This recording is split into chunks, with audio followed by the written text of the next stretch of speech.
with 750 gallons of water a minute. But without the firefighters to man her. Join your volunteer fire department. With your support, help is on the way. You can't see it. You can't feel it. Yet thousands of men and women are dying from high blood pressure. It strikes without warning in many ways, including stroke, heart attack, and kidney failure. Check your pressure. If you have high blood pressure, stay on your medication, because the silent killer may be stalking you. Don't think just because you feel good, the killer won't strike. High blood pressure, what you don't know about it can kill you.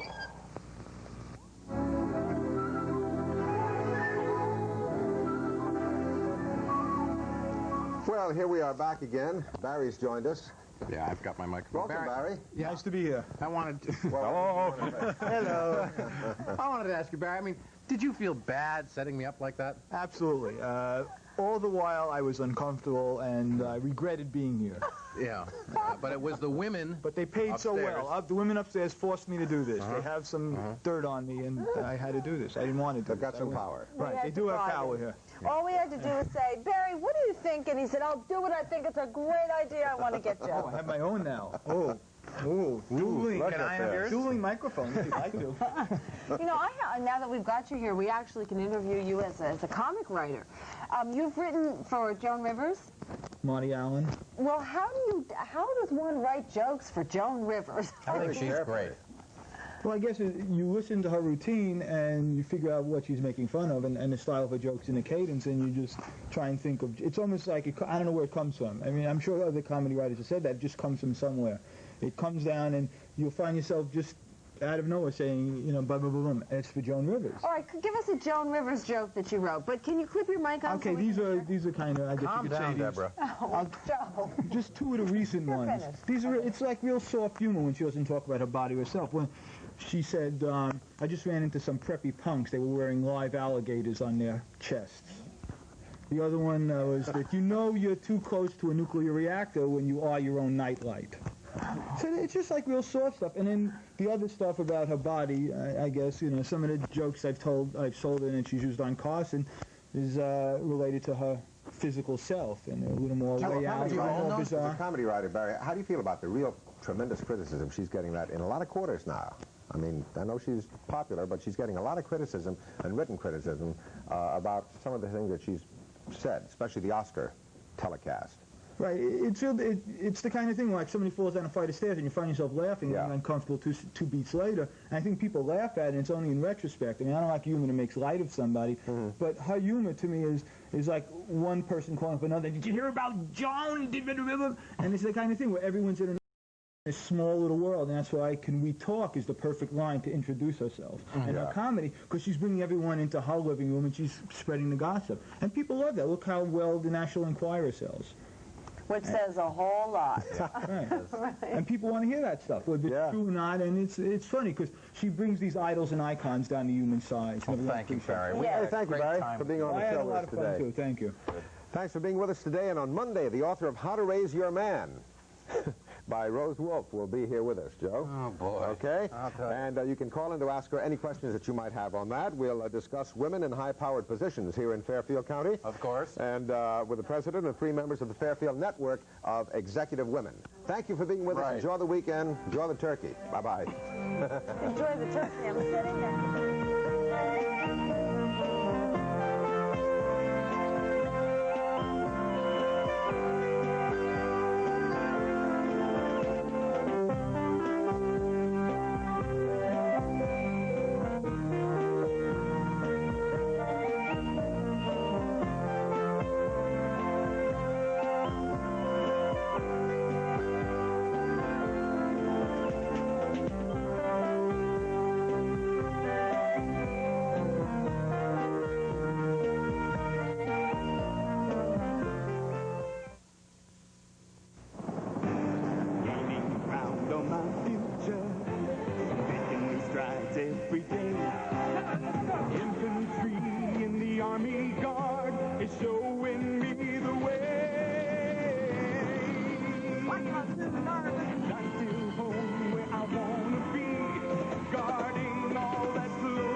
and haven't seen you here for a while. Well, now that I've got direct deposit, my Social Security goes straight to my account. So I don't have to come over here anymore unless I want to. And I'm earning all the interest that I've got coming. And how can I help you? Well, Miss Roberts, there's more than one kind of interest. Ask for direct deposit wherever you have a checking or savings account. It's free, and after all, you've got it coming. This month on Cablevision. Stevie Wonder. You are the apple of my eye. Dionne Warwick. And I know I'll never love this way again. Lena Horne. Believe what you feel. Joe Williams. Every day I have the blues. Live from Radio City Music Hall to honor a living legend, the incomparable Count Basie.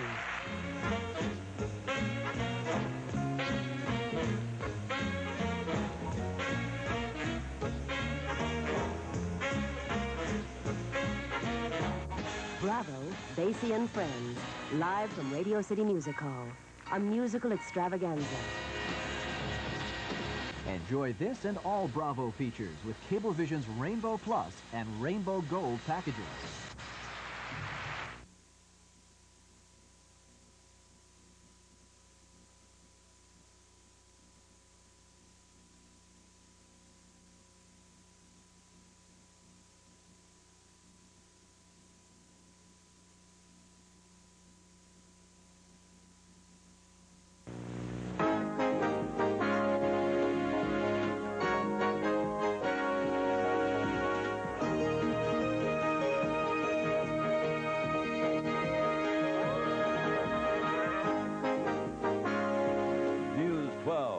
Fairfield County's own nightly newscast. Good evening, I'm Sarah Arnold for Rebecca Shaw. And I'm Joe Shortsleeve. Well, Fairfield County got its first real taste of winter today. About 11:30 this morning, it began to snow. There was no real significant accumulation, but the snow made roads a little tricky. The strong winds did cause problems, though. In Weston, the tops of 2 utility poles snapped off, and that knocked out power at about 1,200 homes in the Weston and Norfield Road area. Power is not expected to be back on until 7 o'clock tonight, but that may not matter because it looked like everybody and their brother was out shopping today. After all, today is the first day of the holiday shopping season, but you didn't have to tell anyone in Stamford that today. They were lined up at the town center an hour before it opened this morning. Once inside, the kids lined up for a visit with Santa Claus while parents hurried about shopping, but it was crowded. And if it's crowds you're trying to avoid, better go to a store with plenty of personalized service. In Greenwich, the Aston Martin dealer is ready and waiting for you holiday shoppers. In case you haven't heard of the Astons, these cars are built by hand in Great Britain. They're guaranteed not to rust and can be yours for a mere $17,000. Sound like a lot? 1/3 of our 1959 in that era Astons are still on the road in their original owner's hands. And they've become collector's items. Somebody that then may have paid $5,000 for a car today has a car that's worth $25,000. That's inexpensive driving. Well, if you hurry and order now, one of these Astons can be delivered to your door next April. But if you want something a little less expensive, Tom Bridie tells us you can find some bargains in Norwalk. The nasty weather in Norwalk couldn't keep the cars away from the factory outlet stores. The lot was filled with cars, and the cars were filled with shoppers. Inside the warehouse building, nearly everything was on sale, from shoes and boots to watches and clothes. I asked one clerk if shoppers were spending more money this year. People are spending more money. We have a lot more. We have a little better selection in the store this year too, and a few other stores in the mall, and we're all reporting good gains this year. Here in Westport, it was the same story. Rotten weather. But also lots of cars, lots of people, and lots of things to buy. The stores are all outside here, so window shoppers had a chilly time of it. But the people I met didn't seem to mind. Well, I've grown up here, so I love the shops here, yeah. Some of them, Ann Taylor and Henry Lair. It's good shopping. I like big department stores better, but this place is nice. And this merchant at the Selective Eye even had an extra helper. She attaches herself to me. She won't let go. Miss Pinky, how's business? business is terrific because we have all these special things in the store. I just love it. Of course, today is traditionally a big shopping day. Some clerks even call it Black Friday because the pace is so hectic. In the coming weeks, that pace could get even faster, though. Several clerks also said they were bracing for an extra-large Christmas rush. In Westport, I'm Tom Briety, News 12. Well, there's some good news and some bad news. First, the good news. According to a state police report, the number of major crimes in Connecticut is on the decrease by about 4%. Aggravated assault, burglary, larceny, auto theft are all down this year.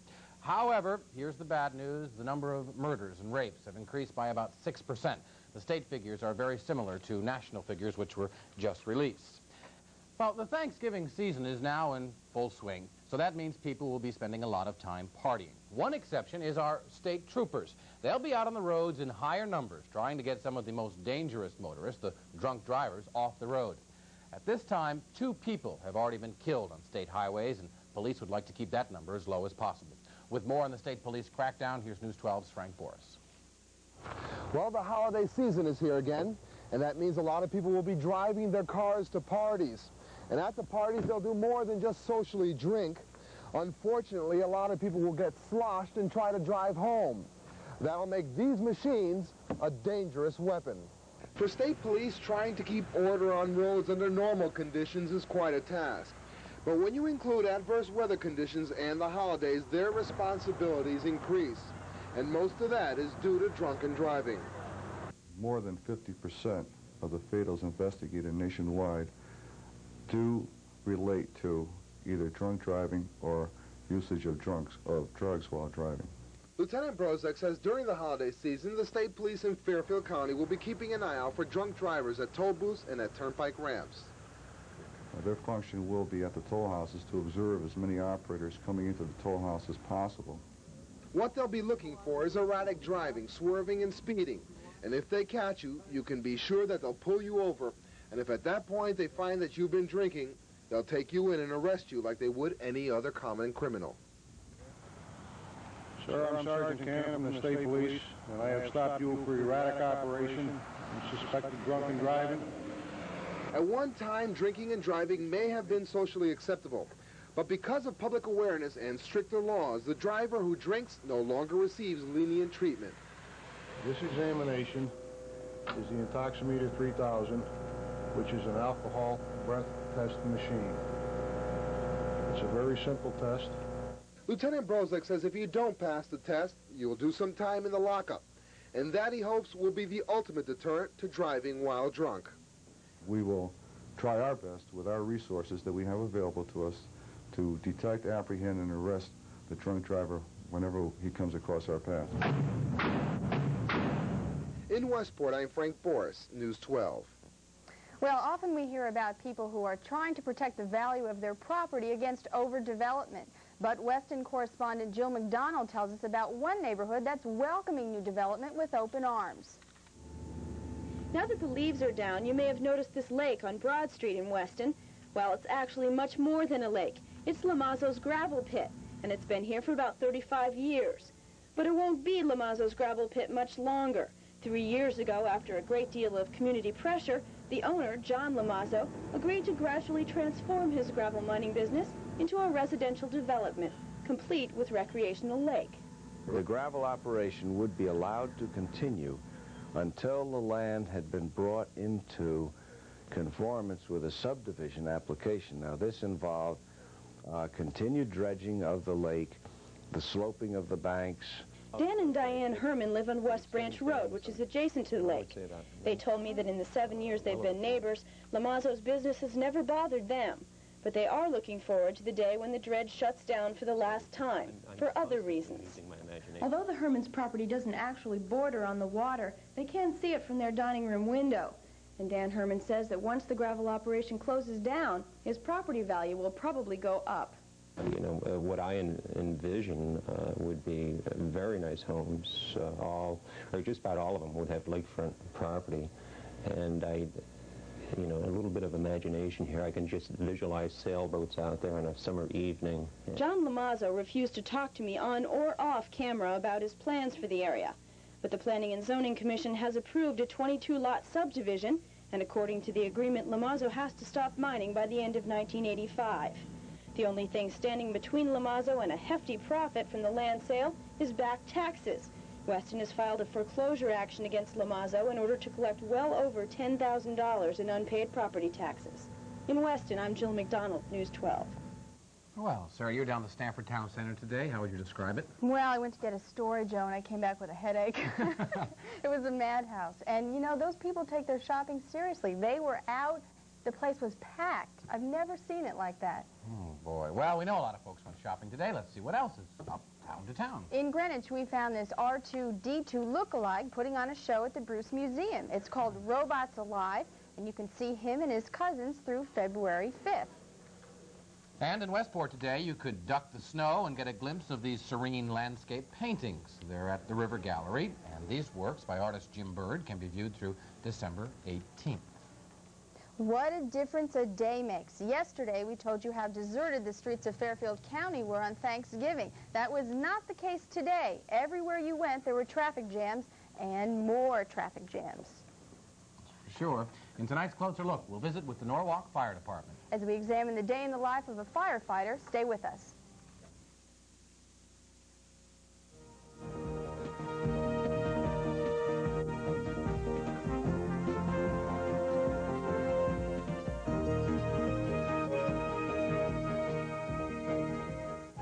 Here at Best Bakery, we make thousands of hot homemade chocolate chip cookies every day.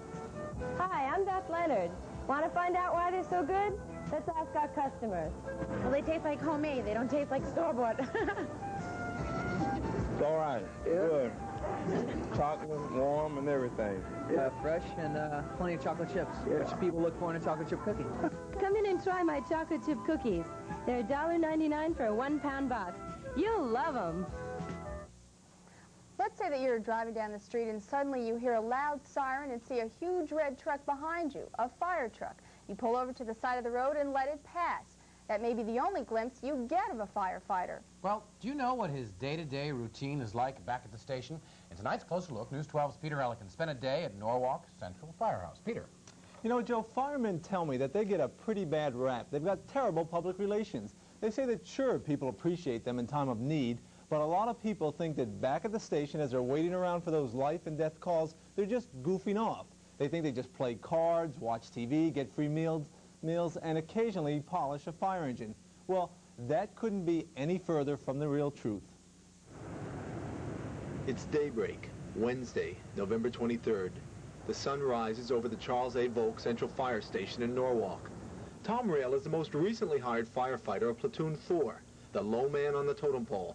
So he brings in the groceries every morning, which everyone chipped in for. You see, once they get here, no one can leave, so they've got to eat inside.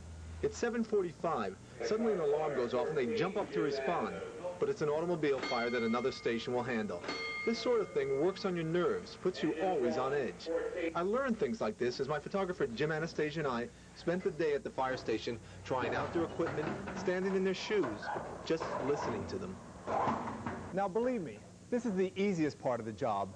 The most difficult, of course, are those life and death moments out on the scene of a fire call. But a fireman's main task is his day-to-day routines of inspections and maintenance.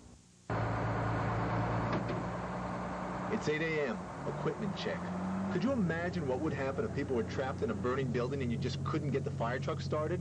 That just can't happen. Oxygen masks are checked, water levels, gauges, horns. Kevin Gilchrist and Mike Ciano sweep the car barn, while outside the jaws of life used to extricate victims trapped in cars is tested. They've also got to roll up the hoses used by the previous shift, which worked through the night. I think most people have a misconception. They think that there's a lot of time where we're just sitting around playing cards or really just taking it easy, and there's a lot of things that people don't realize. You're living here. You spend as much time here as you do with your family. And at times you may get on each other's nerves a little bit, but when there's a call, everybody works together. And then breakfast. Bill Stenger's a breakfast cook, and the omelets weren't bad. There's a sense of camaraderie here, men thrown together for hours at a time. 1 minute they're cleaning out their bathrooms since they act as their own janitors. The next minute a call comes in, Station 2, everything goes, 50 Washington Street. Got an unknown type of fire. An alarm goes off, and they're on the run. They can actually go from a dead sleep, down the pole, then take off in a truck, all in an astonishing 30 seconds. Did you know that firefighting has been listed as the most dangerous job there is? More firefighters die in the line of duty than do policemen. What goes through their heads as they move off, hell-bent for leather?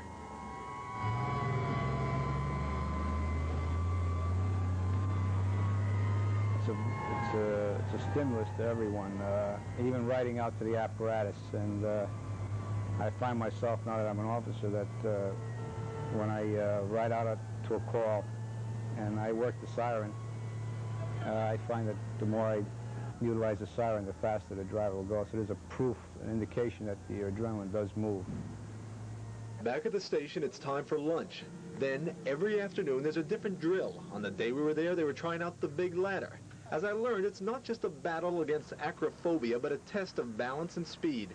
So although there's time to fool and clown around and a sense of brotherhood, when the trucks are out on call and the car barn is silent, there's no one you'd rather have out there than the men of Platoon 4, Central Firehouse, Norwalk.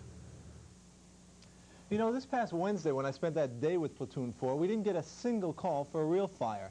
Then, just as their shift got off, there were a number of fires that night, including that big one at the boat basin in South Norwalk. The firemen told me that that's the uncertainty of their job, that you never know. Okay. Petey, from talking with the firefighters, why do you think they're attracted to such a dangerous job? They just, I asked them that question, they all just said that they really like the idea of public service, plus kind of the excitement. And they all really seemed dedicated to it. They all worked hard.